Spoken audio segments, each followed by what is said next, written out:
सद्गुरुदेव शिवमुनि महाराज की जय। मनुष्य भगवान की जय। योग विद्या की जय। परम पूज्य पिता माता की जय। अखिल भूमंडलीय सर्वशिरोमणि मुनि समाज की जय। समस्त मुनि मुनिमति की जय।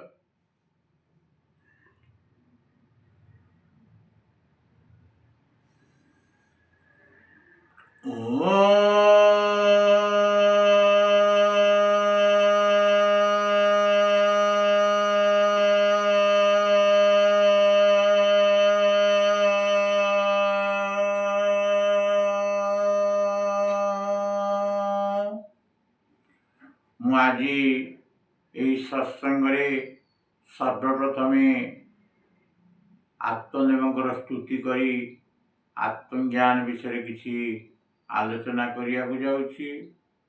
तत्संगे संगे समस्त जिज्ञासु जनता जनार्दन को मोर सत्प्रेम जय।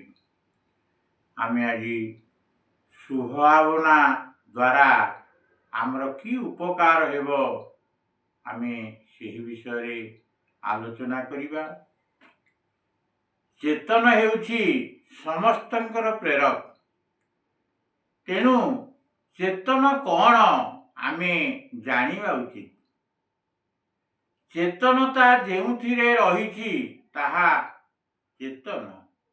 जेउथिरे चित्त वा आत्मा अछि बा निजे थिबार ज्ञान अछि सेथिरे चेतनता अछि।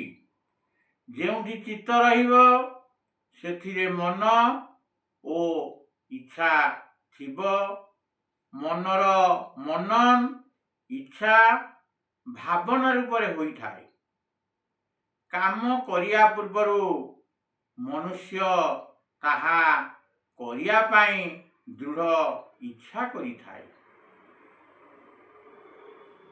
भावना करी निजर दृढ़ भावना इच्छा और विश्वास अनुसारे करिया पाई लागी जाए।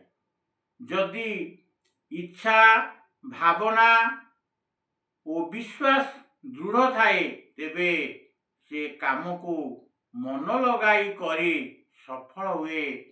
तेणु पिला माने साधारणतः गोटे प्रार्थना बोलती, जहा मु करई जहा मु कहई जहा मु चिंतये मने, जगतर कर्ता परम ईश्वर जानुछंती प्रतिक्षणे। मो पासे अछंते दिवस रजनी महाप्रभु परात्पर। एक कथा सुमरी हृदय तांकु पूजे पूजिबी मु निरंतर। आमे गोटे काम करिया पूर्व आमे कौन करे ना आगे आमे भावे जहा मु करई जहा मु कहई जहा मु चिंतई मने। मु आगे चिंता करबा भावना करे तापरे अन्य आगे प्रकाश करे एवं तापरे करे। जगतर कर्ता परम ईश्वर ये हूँ जगतर कर्ता जी आत्मदेवता सी सब बेले कथा को जानुचे। जगतर कर्ता परम ईश्वर जानुछंती प्रतिक्षणे। सी आम पाखे अच्छी बोली आम केम जाने यही प्रार्थना। मो पासे अछंती दिवस रजंती से मो पाखे अछंती सब बेले। महाप्रभु परात्पर। परात्पर अर्थ होची शिव। शिव अर्थ मंगलमय। मंगलमय किए ना आत्मा। एकथा सुमरी हृदय ताहांकु पूजी मु निरंतर।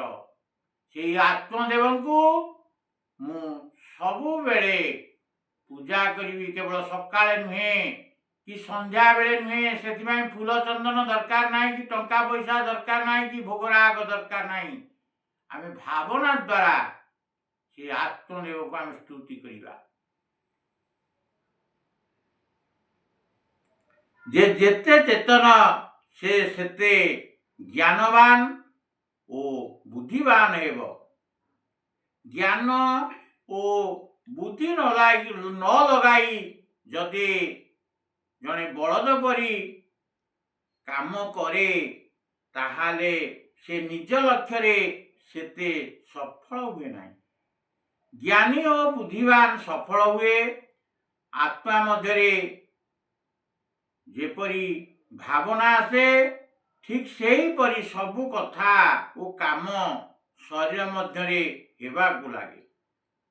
तेणु जो कह जे ज्ञानी लोक सफल हुए, सद्गुरुदेव कहते ज्ञान में शक्ति है, आत्मज्ञान ही सर्वश्रेष्ठ ज्ञान।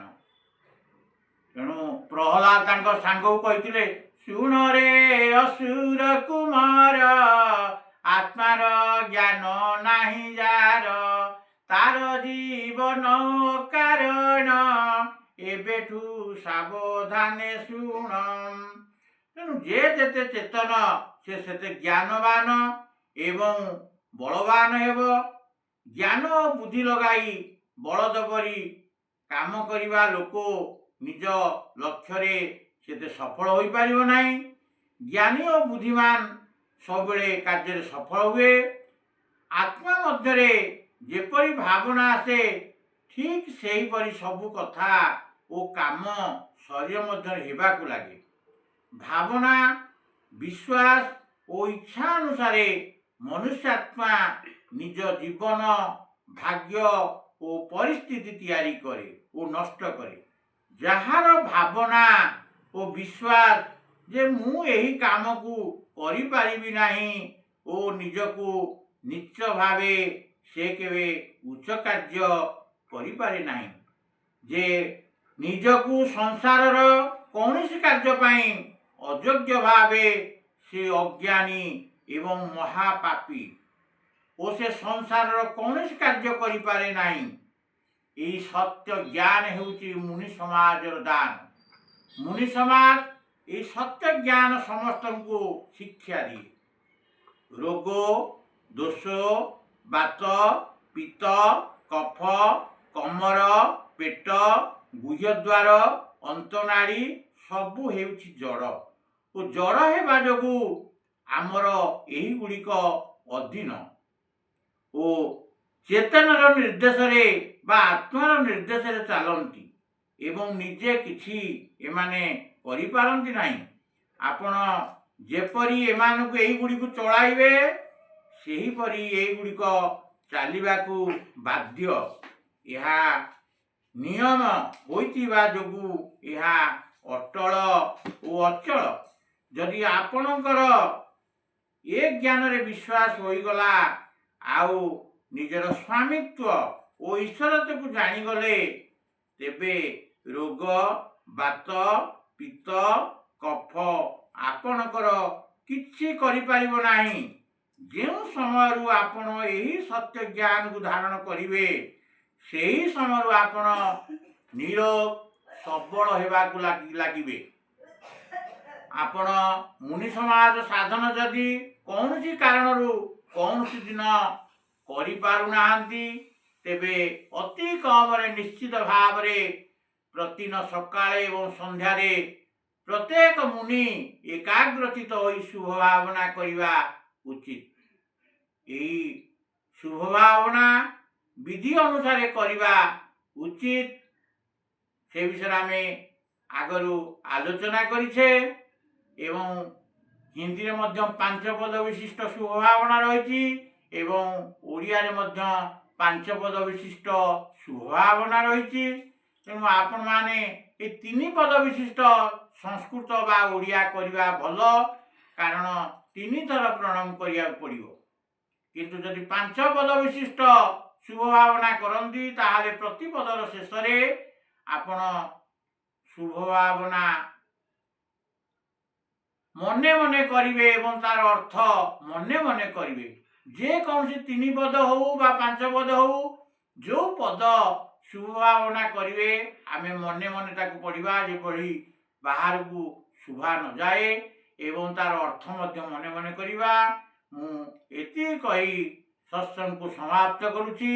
समस्त मोर सत्प्रेम। जय जीव जय जीव जय जीव।